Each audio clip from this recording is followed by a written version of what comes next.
Buscamos en nuestras Biblias el libro de Apocalipsis. Vamos a estar leyendo en el capítulo 22, de los versículos 18 al 21. Apocalipsis 22, el versículo 18 al 21. Yo testifico a todo aquel que oye las palabras de la profecía de este libro. Si alguno añadiere a estas cosas, Dios traerá sobre él las plagas que están escritas en este libro. Y si alguno quitare de las palabras del libro de esta profecía, Dios quitará su parte del libro de la vida, y de la santa ciudad, y de las cosas que están escritas en este libro. El que da testimonio de estas cosas dice: ciertamente vengo en breve. Amén. Sí, ven, Señor Jesús. La gracia de nuestro Señor Jesucristo sea con todos vosotros. Amén. Las últimas semanas hemos estado estudiando la conclusión o el epílogo del libro de Apocalipsis. Este mensaje final que inicia en el versículo 6 del capítulo 22 y por medio del cual el Señor Jesucristo ha dado sus advertencias. Advertencias que principalmente tienen que ver, como veremos hoy también, con la manera en la que sus iglesias iban a recibir esta revelación. El Señor les ha hablado, Él les ha manifestado a todas estas iglesias en Asia Menor, por medio de su profeta Juan, todo lo que ha de suceder pronto. ¿Cómo es entonces que ellos iban a recibir estas palabras? ¿Las iban a guardar, es decir, las iban a obedecer y perseverarían en la fe? ¿O las desecharían y se comprometerían con la bestia? Y la advertencia a todo lo largo de este mensaje final del Señor Jesucristo, como lo veremos también hoy, es esta: yo vengo pronto.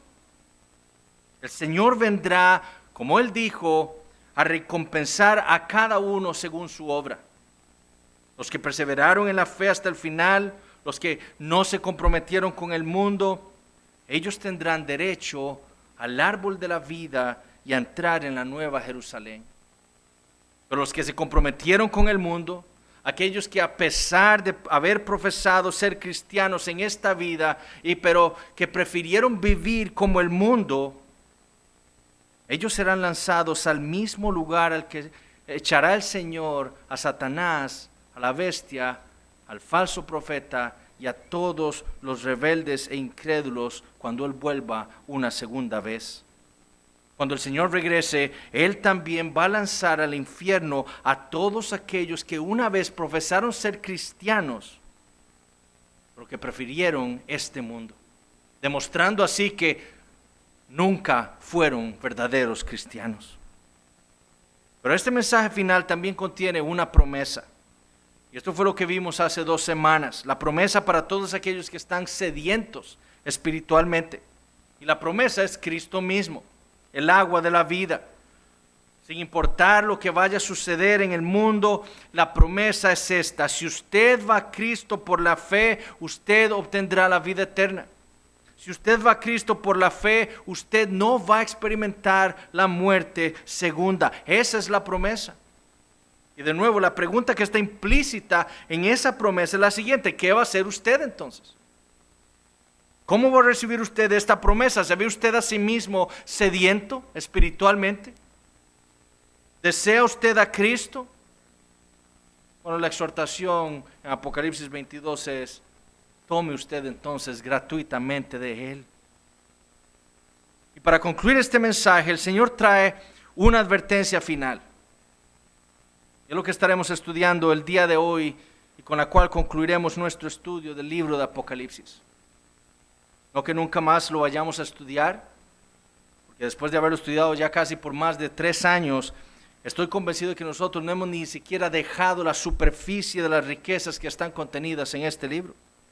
Quizás con más madurez o hasta quizás en el futuro cercano experimentando muchas de las mismas cosas que experimentaron estos hermanos en el primer siglo, podamos más bien volverlo a estudiar y profundizar aún más en las verdades que están contenidas en el libro de Apocalipsis. Pero por ahora terminaremos nuestro estudio analizando esta advertencia final. Y lo que veremos el día de hoy será primero la advertencia del Señor Jesucristo. Segundo, la certeza de esa advertencia y finalmente la oración final del apóstol Juan. Veamos entonces el primer punto del sermón, la advertencia final. Y leamos los versículos 18 y 19.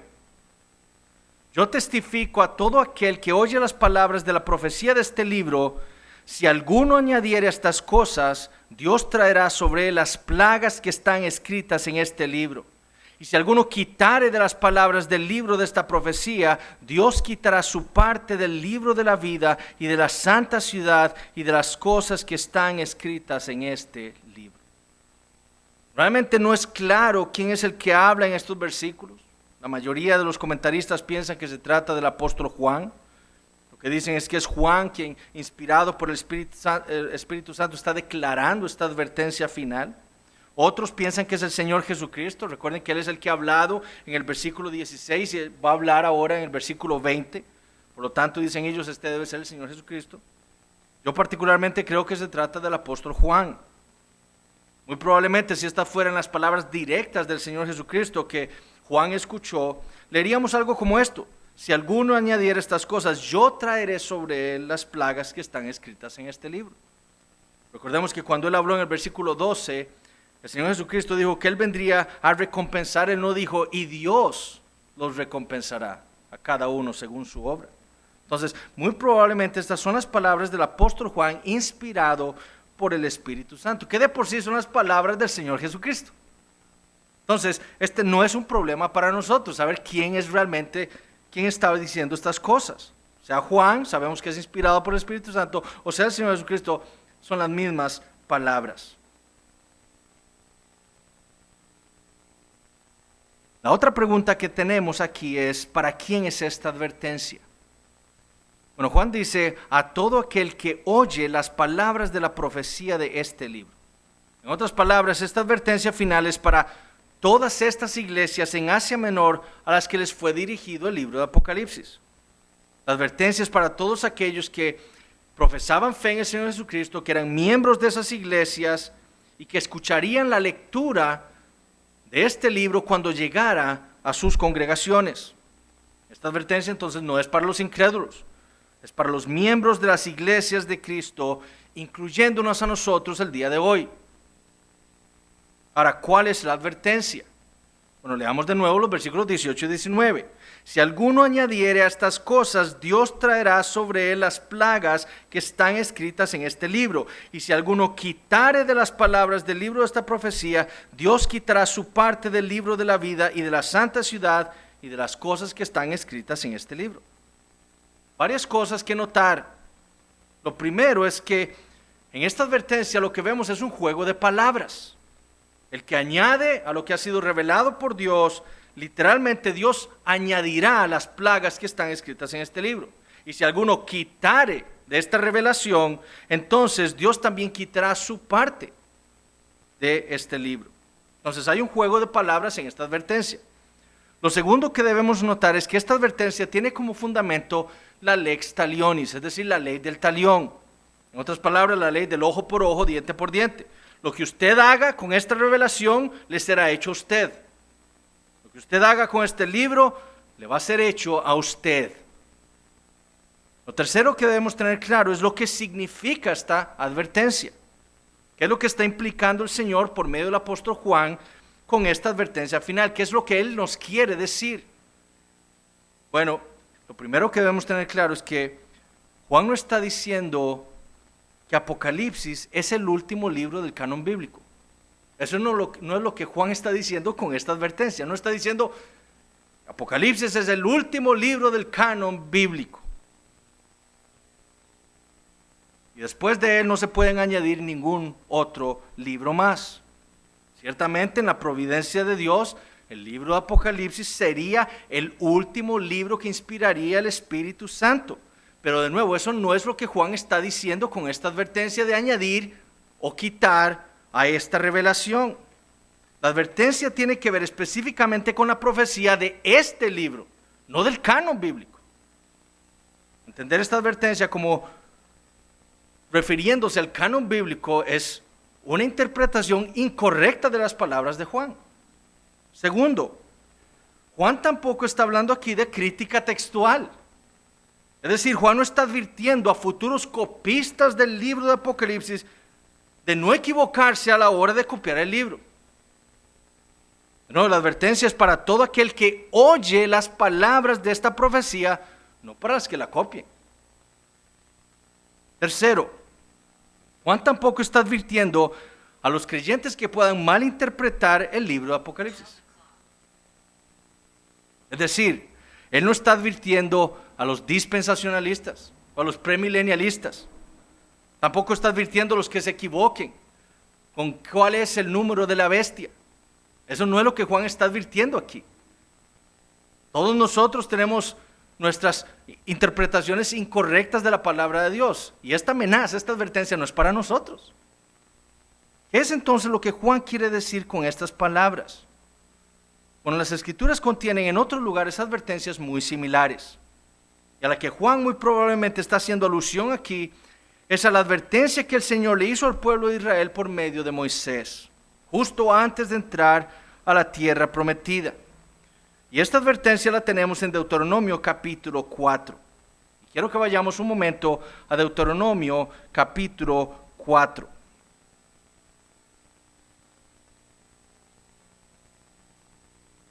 En los primeros 2 versículos de Deuteronomio capítulo 4 leemos lo siguiente. Ahora pues, oh Israel, oye los estatutos y decretos que yo os enseño, para que los ejecutéis y viváis, y entréis y poseáis la tierra que Jehová, el Dios de vuestros padres, os da. Y escuchen esto, no añadiréis a la palabra que yo os mando, ni disminuiréis de ella, para que guardéis los mandamientos de Jehová vuestro Dios que yo os ordeno. Al igual que Juan, Moisés no estaba advirtiendo a futuros copistas del libro de Deuteronomio. Cuidado, le añaden una palabra o una letra a lo que Dios nos ha dicho. Cuidado, se brincan una letra cuando lo estén copiando.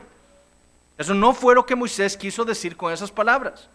Moisés estaba advirtiendo al pueblo de Israel de distorsionar o pervertir las palabras de Dios con el propósito de no obedecer.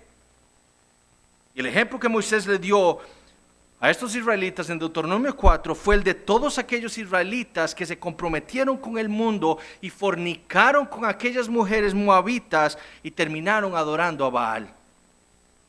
A todos ellos de alguna manera añadieron o disminuyeron de la palabra que Dios les había dado. ¿Y qué hizo el Señor? Los destruyó a todos.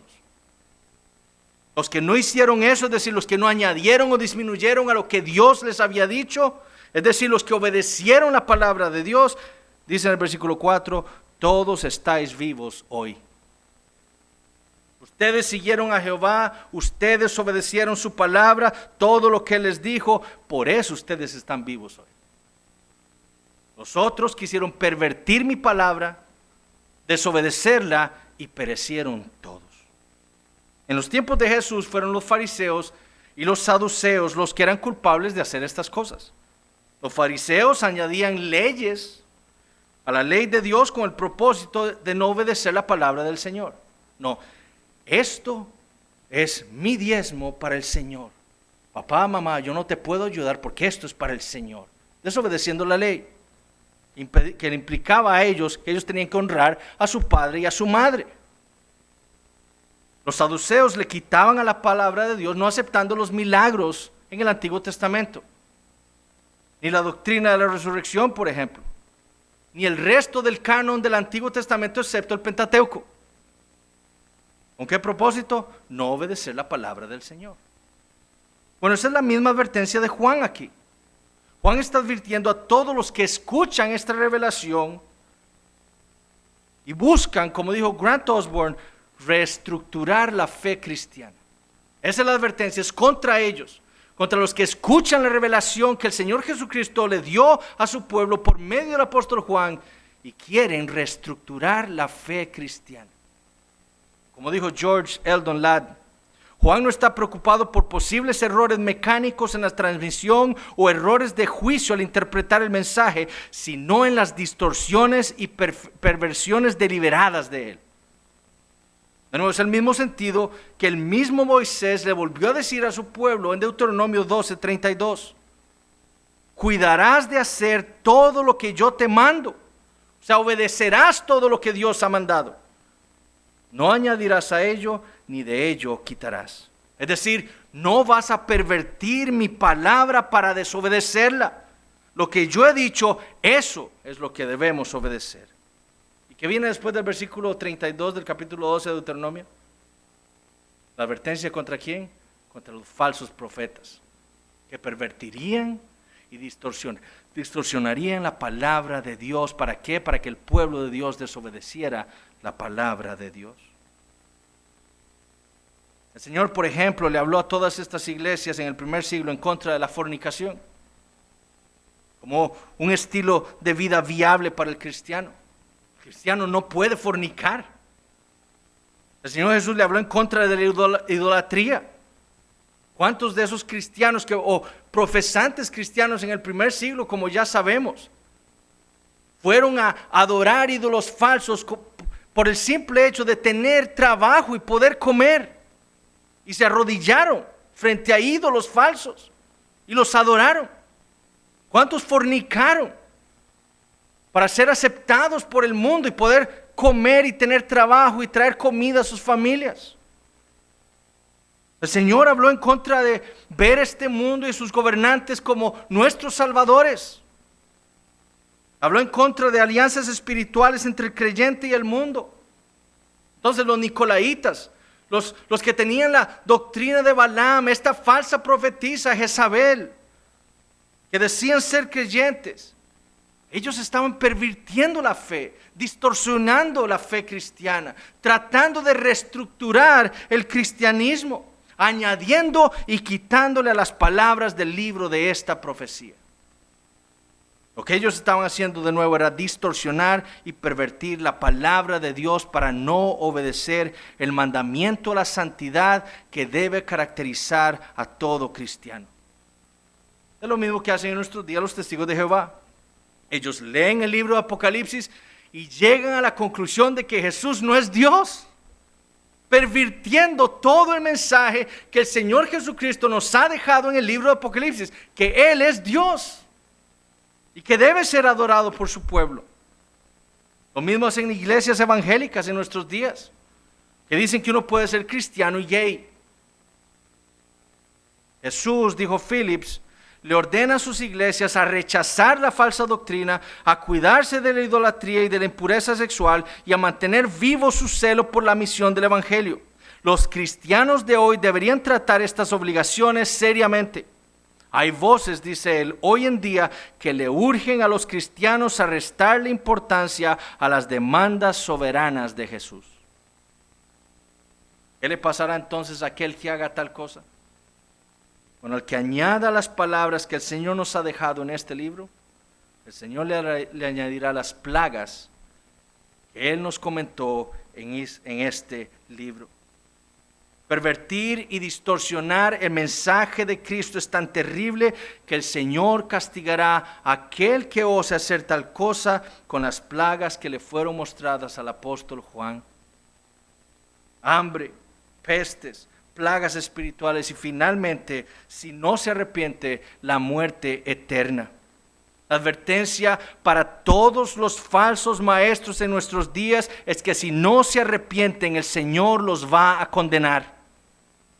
Pero también, si alguno le quita a las palabras del libro de Apocalipsis, o como dijo Moisés, si alguno disminuyere de esta palabra, leemos en Apocalipsis 22:19, Dios quitará su parte del libro de la vida y de la santa ciudad y de las cosas que están escritas en este libro. Ahora, aquí tenemos una variante textual. ¿Qué es una variante textual? Bueno, una variante textual es una lectura diferente en la tradición textual del Nuevo Testamento, en este caso del libro de Apocalipsis. Nosotros debemos entender que el Señor nos dejó a nosotros el Nuevo Testamento inspirado en griego. Y esos documentos fueron traducidos, o fueron, copiados al griego, o en griego. Y de todos los manuscritos que tenemos, no hay dos que sean iguales. Todos tienen variantes textuales, todos tienen una diferencia, una lectura diferente. En nuestra versión de las Escrituras, la Reina Valera, que está basada en el texto recibido fue un texto griego del Nuevo Testamento, editada por Erasmo de Rotterdam, que fue un sacerdote católico romano del siglo XVI, y él editó el Nuevo Testamento con menos de una docena de manuscritos del Nuevo Testamento griego.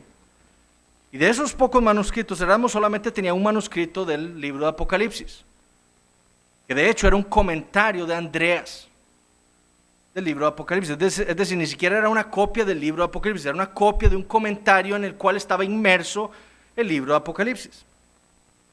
El problema es que ese manuscrito que tenía Erasmo, le faltaban los últimos 6 versículos del libro de Apocalipsis. ¿Cómo lo sabemos? Bueno, porque en la providencia de Dios nosotros ahora tenemos el manuscrito que usó Erasmo. ¿Qué hizo Erasmo? Bueno, para completar el libro de Apocalipsis, lo que hizo fue traducir de la versión latina, de la Vulgata latina que él tenía, al griego esos últimos 6 versículos. ¿Y qué fue lo que hizo? Bueno, introdujo al menos 17 variantes textuales al libro de Apocalipsis. Entre ellas la que tenemos aquí en el versículo 19, con respecto al libro de la vida. Erasmo dijo esto explícitamente en sus anotaciones sobre el libro de Apocalipsis. Escuchen lo que él dijo. Él dijo, no hay duda que algunas cosas faltaban en el libro de Apocalipsis. Y no era mucho. Por lo tanto, completamos el griego de nuestros textos latinos, para que así no hubiera un vacío, es decir, para no dejar incompleto el libro de Apocalipsis. Nosotros no quisimos esconder esto del lector. Sin embargo, reconocimos en las anotaciones lo que habíamos hecho, con el propósito, dice él, de que si nuestras palabras diferían en algún aspecto con las que el autor de la obra había provisto, o sea, con las que Juan había escrito, el lector que obtuviera un manuscrito las pudiera restaurar. Es decir, Erasmo sabía que a su manuscrito le faltaban los últimos 6 versículos. Lo completó traduciendo del latín al griego en Apocalipsis. Pero él dijo que si alguien entonces, él claramente lo dijo explícitamente, eso fue lo que yo hice, porque si alguien encontraba entonces un manuscrito griego del libro de Apocalipsis con esos últimos 6 versículos, entonces restaurara la lectura original de Juan. Bueno, por la providencia de Dios, eso es precisamente lo que podemos nosotros hacer ahora. Porque Dios preservó su palabra en la multiplicidad de manuscritos griegos. Y todos los manuscritos que nosotros tenemos a nuestra disposición, más de 5,000 manuscritos griegos del Nuevo Testamento, ya sean alejandrinos o bizantinos, todos leen así. Y si alguno quitare de las palabras del libro de esta profecía, Dios quitará su parte del árbol de la vida.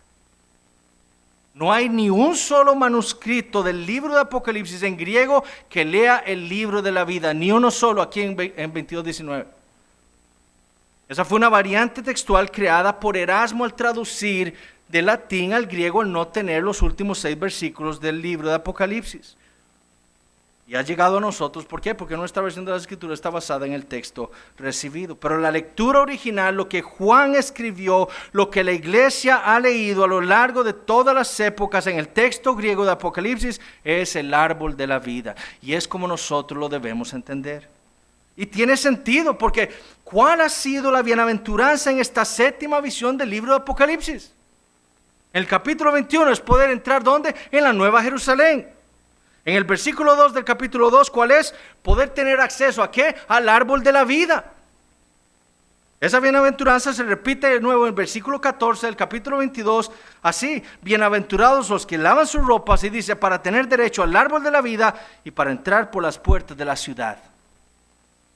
Bueno, la bienaventuranza que le va a ser quitada a todo aquel que tenga la osadía de quitarle las palabras del libro de Apocalipsis, de disminuirlas, de pervertirlas, de distorsionarlas. Aunque diga ser cristiano, aunque sea miembro de una iglesia, aunque lea la Biblia, aunque haya ido a un seminario, si pervierte el mensaje de Cristo con el propósito de no obedecer, no tendrá derecho al árbol de la vida ni a entrar en la nueva Jerusalén. En otras palabras, será condenado si osa pervertir el mensaje del libro de Apocalipsis. Y eso nos debe poner a pensar muy seriamente a cada uno de nosotros que decimos ser cristianos el día de hoy, y a los que somos miembros de esta iglesia local. Nosotros los que leemos la Biblia y leemos lo que el Señor requiere de nosotros como cristianos, pero que probablemente estemos viviendo contrario a eso. A los que leemos lo que el Señor dice en contra de la codicia, pero seguimos entregándole nuestra vida a perseguir las cosas de este mundo. A los que leemos lo que el Señor dice en contra de la inmoralidad sexual, pero seguimos entregándonos a la pornografía y a la fornicación. A los que leemos sobre los roles que el Señor nos ha dejado a nosotros en el matrimonio, pero seguimos oponiéndonos a la palabra de Dios. Yo no voy a sujetarme a mi marido, yo sé que es lo que dice la Biblia, pero yo voy a vivir mi vida como yo quiero como mujer. Yo sé lo que dice el Señor acerca de yo como esposo, amando a mi esposa como Cristo amó a su iglesia, pero yo estoy más interesado por mí que por ella. ¿Quiere usted entonces tener derecho al árbol de la vida? Esta advertencia es para nosotros, para que nos examinemos, para que vayamos al Señor en arrepentimiento, si esa es la manera en la que hemos estado viviendo. ¿Quiere usted entrar en la nueva Jerusalén? Obedezca la palabra de Dios, guarde sus palabras, escúchela. Ahora, ¿cuál es la certeza de esta advertencia? Es el segundo punto del sermón, versículo 20. El que da testimonio de estas cosas dice, ciertamente vengo en breve. Amén. Sí, ven Señor Jesús. Señor Jesús entonces quiere enfatizar la realidad de la advertencia que acaba de declarar por medio del apóstol Juan. Y notemos lo que dice, ciertamente vengo en breve. Literalmente, ciertamente vengo pronto. Son las mismas palabras del versículo 7 y del versículo 12. Como les decía yo hace 2 semanas, esta es la tercera y última ocasión en la conclusión del libro de Apocalipsis en las que el Señor reitera estas palabras. ¿Con qué propósito? Bueno, hacer que los que escuchan esta profecía presten atención. Porque cuando Él venga, no solo va a recompensar a los que perseveraron en la fe hasta el final con la vida eterna, sino que también va a castigar a todos los rebeldes, a los cobardes, a los mentirosos, a los fornicarios, a todos aquellos que profesando ser cristianos se comprometieron con el mundo en su manera de pensar y vivir. Es por eso que la iglesia responde así a esta declaración. Amén, es decir, que así sea, Señor, sí, ven Señor Jesús. La misma declaración del apóstol Juan al final de la primera carta a los Corintios. Maranata, el Señor viene. Esto es una realidad. Porque los creyentes saben que cuando el Señor regrese, todo lo que Él le ha prometido a su pueblo se cumplirá. Esa es nuestra esperanza. Por eso es que la iglesia, como decíamos hace 2 semanas, espera ansiosamente el regreso del Señor Jesucristo. Cuando el pecado será removido, cuando nuestros enemigos serán derrotados para siempre, cuando no habrá más sufrimiento, ni dolor, ni cáncer, ni virus. Pero sobre todas las cosas, cuando el Señor regrese, viviremos nosotros eternamente junto a Él. Dios mismo, leímos en Apocalipsis 21, estará con nosotros como nuestro Dios, mis hermanos. Esa es nuestra esperanza, esa es la promesa, y por eso es que deseamos el regreso del Señor Jesucristo. Qué motivación para perseverar. Qué motivación para querer permanecerle fiel al Señor Jesucristo en medio de nuestras circunstancias, en medio de nuestros sufrimientos, en medio de la persecución, en medio de la prueba que sea. Ciertamente vengo pronto. ¿Y qué decimos los creyentes? Amén. Sí, ven Señor Jesús. Ese es el mayor anhelo de nuestros corazones. Pero para los rebeldes, su pronto regreso será una catástrofe.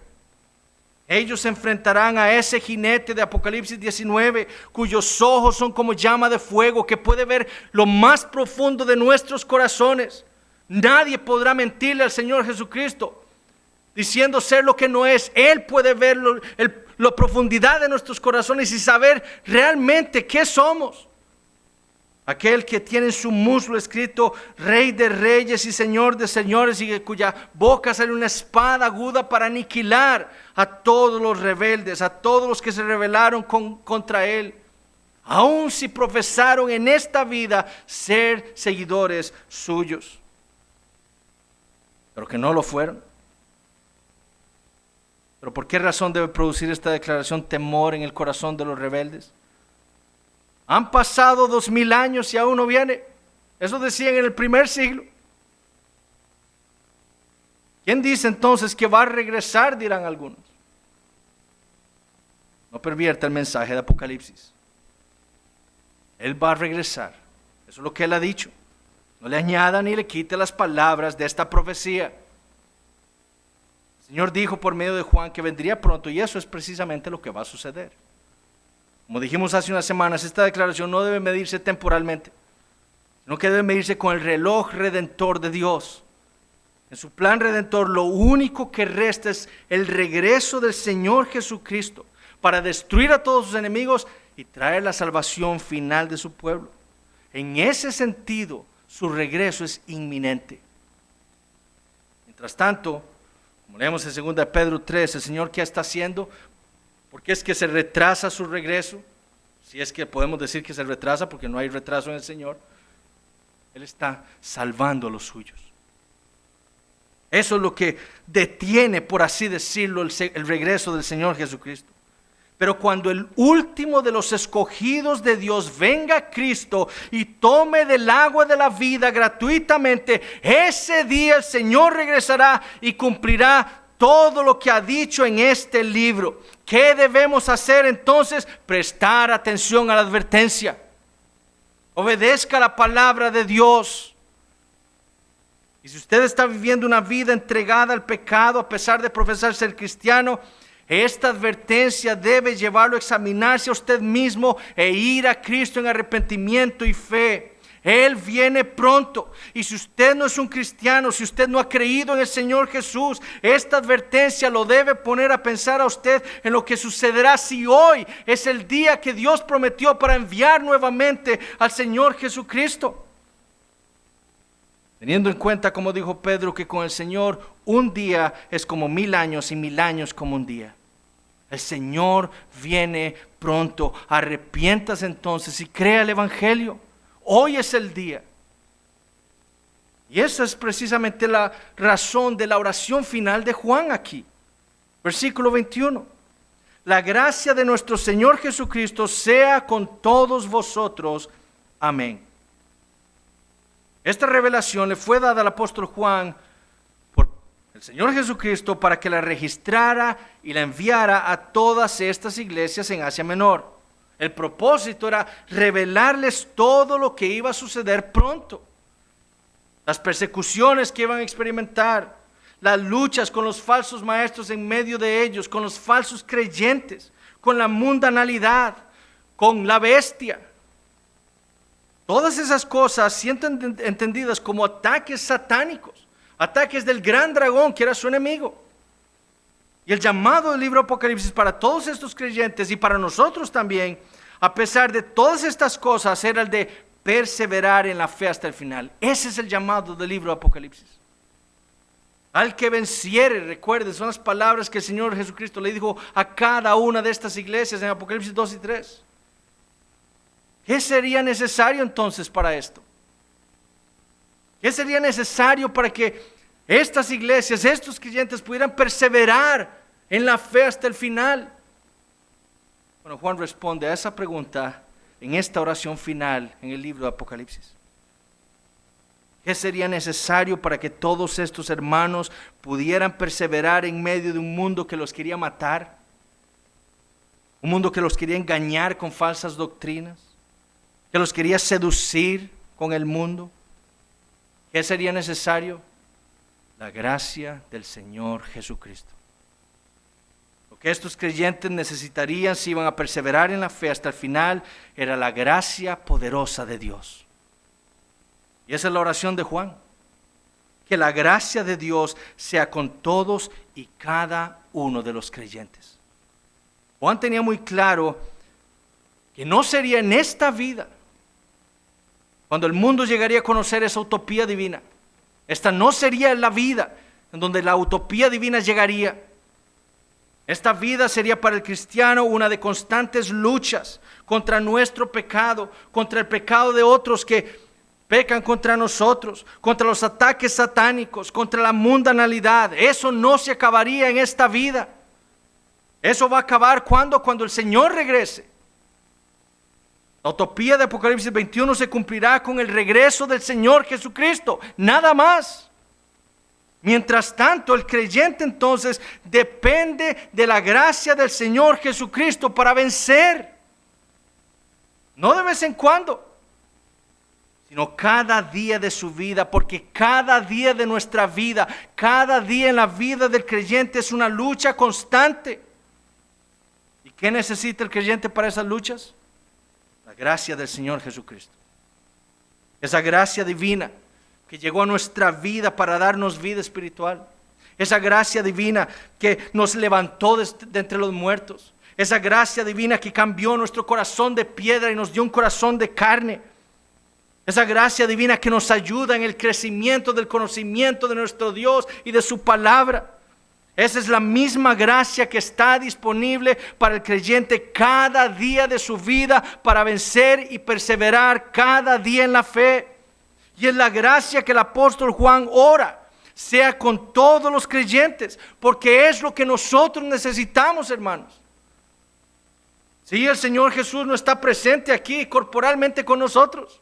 Él está en el cielo, pero su Espíritu Santo y su gracia sí lo están. ¿Qué más entonces nos hace falta a los creyentes para perseverar? ¿Qué más nos hace falta para seguir luchando? Absolutamente nada. Porque como creyentes tenemos a nuestra disposición, como dice Pablo en los Efesios, las abundantes riquezas de su gracia para vivir vidas de santidad. El creyente no necesita aprender más filosofía. No necesita más educación, no necesita refinarse más. Lo que el creyente necesita es la gracia del Señor cada día de su vida para perseverar en obediencia al Señor. Bástate mi gracia, fue lo que le dijo el Señor a Pablo. Bueno, eso es lo que Juan está orando para cada uno de nosotros. Que la gracia de Dios sea suficiente para cada uno de nosotros para que podamos continuar corriendo la carrera de la fe. ¿Es entonces la gracia de Dios suficiente para usted? Hermanos y amigos, el libro de Apocalipsis nos fue dejado por el Señor Jesucristo con varios propósitos para animarlos a los creyentes a perseverar en la fe. En medio de este mundo malo, el Señor nos ha prometido una excelente visión de lo que será nuestra eternidad, de lo que ocurrirá cuando Él venga. Y eso le sirve al cristiano de ánimo para seguir perseverando en medio de las luchas, en medio de las persecuciones, en medio de las seducciones de este mundo, para tratar de vencer basándose en la gracia de Dios. Segundo, el libro de Apocalipsis también nos fue dejado para que nosotros podamos tener una visión, una cosmovisión correcta del mundo, de la realidad espiritual. Nosotros olvidamos que hay una realidad espiritual mucho más importante que lo físico que vemos. Es Satanás moviéndose en el mundo para tratar de destruir la iglesia, para tratar de destruir el testimonio de Cristo en el mundo. Entender correctamente la función del gobierno. Ellos no son nuestros salvadores, no son Dios. Del Estado. Es Dios quien provee, no es el Estado quien provee para nosotros. De la vida cristiana. ¿Cómo es que debe vivir un cristiano? Apocalipsis nos dice cómo es que debe vivir el cristiano. Con paciencia y fe, perseverando en obedecer la palabra de Dios, creciendo en santidad. Y tercero, el libro de Apocalipsis nos fue dejado para advertirnos.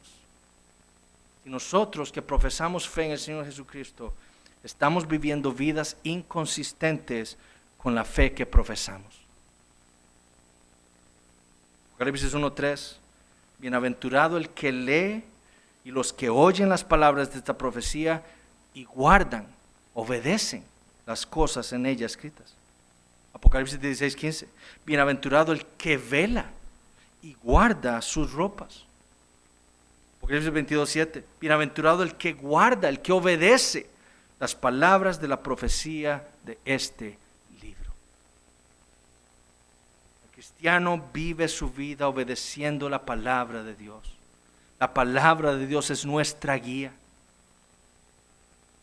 Vivimos procurando agradar al Señor, que nos salvó viviendo vidas santas, luchando contra nuestro pecado, luchando contra la inmoralidad, luchando contra la mundanalidad, buscando caracterizarnos por ser diferentes al mundo. En Juan 15 el Señor le dijo a sus discípulos: si fuerais del mundo, el mundo amaría lo suyo. Pero porque no sois del mundo, antes yo os elegí del mundo, por eso el mundo os aborrece. ¿Por qué entonces buscaría un cristiano que el mundo lo ame, como si él perteneciera al mundo? Pensando como piensa el mundo, vistiendo como piensa el mundo, hablando como habla el mundo, deseando lo que el mundo desea. ¿Por qué el cristiano haría tal cosa si él no pertenece al mundo? Eso sería inconsistente con lo que él dice ser. Solo alguien que no conoce realmente la gracia transformadora de Dios en su vida podría decir ser cristiano y vivir como el mundo. Y así lastimosamente hay muchos. Hermanos, examinémonos a nosotros mismos si estamos en la fe. Eso dijo Pablo. Examinemos nuestro andar cristiano, nuestra vida cristiana. Examinemos la manera en la que estamos viviendo, la manera en la que estamos pensando, cómo estamos viendo el mundo, las cosas que estamos deseando en nuestros corazones. Y si alguno de eso no concuerda con la palabra de Dios, arrepintámonos y corramos al Señor, para que nos conceda entender la verdad. Como hemos dicho siempre, la vida cristiana no es un juego. Es sumamente peligroso jugar al cristianismo. El alma está en peligro. No juguemos entonces con nuestras vidas. El Señor viene pronto. Ahora escuchen lo que dice nuestra confesión en el capítulo 32. Párrafo 3 dice: así como Cristo quiere que estemos totalmente persuadidos de que habrá un día de juicio, tanto para disuadir a todos los hombres de pecar, como para ser de mayor consuelo de los piadosos en su adversidad, así también quiere que los hombres no sepan cuándo será ese día, para que se desprendan, escuchen esto, de toda seguridad carnal y estén siempre velando, porque no saben a qué hora vendrá el Señor, y estén siempre preparados para decir: ven Señor Jesús, ven pronto, amén. Qué lindo que nuestra confesión termine como termina las Escrituras. Pero este es precisamente el problema que nos acecha a muchos de nosotros. Pasamos nuestra vida siendo derrotados por nuestro pecado, una y otra vez el mismo pecado. Meses, años después, seguimos luchando contra el mismo pecado. ¿Por qué? Porque estamos dependiendo de nuestra carne. No hemos aprendido a luchar, no hemos aprendido a vivir la vida cristiana. Señor dice aquí en nuestra confesión, no nos dice el día en que va a venir para que nos desprendamos de toda seguridad carnal. En lugar de confiar en el Señor y en su gracia, luchamos en nuestras fuerzas, con nuestra sabiduría. ¿Y qué pasa? Caemos una y otra vez en pecado. ¿Cómo vive un cristiano? Dependiendo día tras día en la gracia de Dios. El cristiano, cantábamos hoy, se ve a sí mismo débil y a Cristo fuerte. Se ve incapaz, necesitado, torpe, pero ve en el Señor todo lo que Él necesita para seguir adelante, para vencer el pecado, para vencer al enemigo, para vencer las seducciones del mundo. Y Por eso es que va diariamente al Señor Jesucristo y clama por más de su gracia. Ese es nuestro error. Nosotros olvidamos lo que somos. Dejamos entonces de clamar por gracia divina. Nos creemos fuertes, nos creemos inteligentes. Creemos que podremos nosotros luchar contra ese pecado que nos ha estado dominando. Y fallamos. Empezamos a ver cierta victoria en nuestra vida y dejamos de orar. Dejamos de leer la palabra de Dios.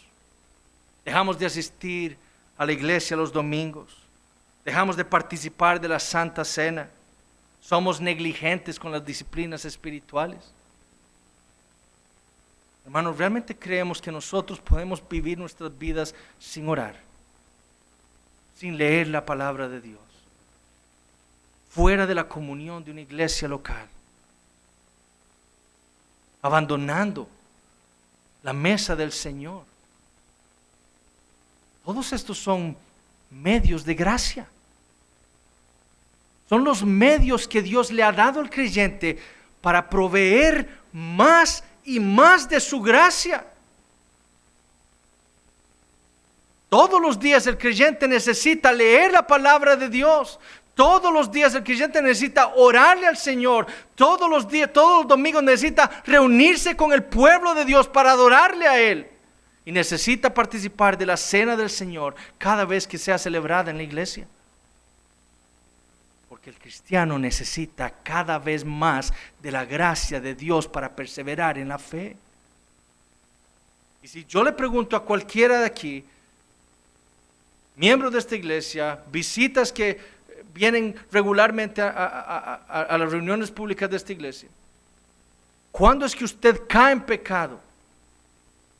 Yo estoy completamente seguro que su respuesta va a ser, es que no he leído la Biblia desde hace un cierto tiempo, he dejado de orar, tengo cierto tiempo de estar faltando los domingos a la iglesia, no he tomado la cena del Señor. Y no son todas esas cosas, en alguna de esas cosas ha estado usted siendo negligente, y por eso es que no tiene ahora la victoria sobre ese pecado que lo estaba dominando. Ese es nuestro error. Olvidamos lo que somos y creemos que podemos vivir nuestra vida sin la gracia de Dios diariamente. No olvidemos, mis hermanos, nuestra condición, pero sobre todo no olvidemos quién es nuestro Señor. Y clamemos diariamente por su gracia que está dispuesta para cada uno de nosotros diariamente, para vivir vidas que le agraden a Él cada día de nuestras vidas, hasta que Él venga o hasta que Él nos llame a su presencia. Oremos. Padre Celestial, te damos gracias por tu palabra. Te damos gracias, Señor, por las cosas en las que hemos podido meditar a lo largo de estos 3 años en el libro de Apocalipsis. En tu providencia, Señor, tú trajiste este estudio a nosotros. Nosotros realmente no sabemos si es que estás preparándonos para algo. Pero lo que sí sabemos es que tú quieres que nosotros prestemos atención a tu palabra, que la obedezcamos, que vivamos, Señor, dependientes de tu gracia cada día de nuestras vidas, como individuos y como iglesia. Porque solo así, Señor, nosotros podemos traer gloria a tu nombre. Te pido, Señor, por cada uno de los miembros de esta iglesia, para que podamos vivir vidas de fe. Te pido por aquellos que están siendo negligentes y que no están viviendo, Señor, consistentemente con la fe que profesan, para que tú los restaures, Señor, para que los fortalezcas y les concedas más de tu gracia para salir de ese hoyo en el que se encuentran, de ese enfriamiento espiritual. Y te pido, Señor, por aquellos entre nosotros que no conocen a Cristo, especialmente por nuestros niños, que tú les concedas esa gracia transformadora que un día trajiste en nuestras vidas, y que ellos, Señor, puedan conocer al Señor Jesucristo por la fe, y así conocerte a ti, ser tus hijos, y tener la vida eterna que tanto necesitan, Señor. Padre bendito, bendice a tu pueblo. En el nombre de Jesús lo pedimos. Amén.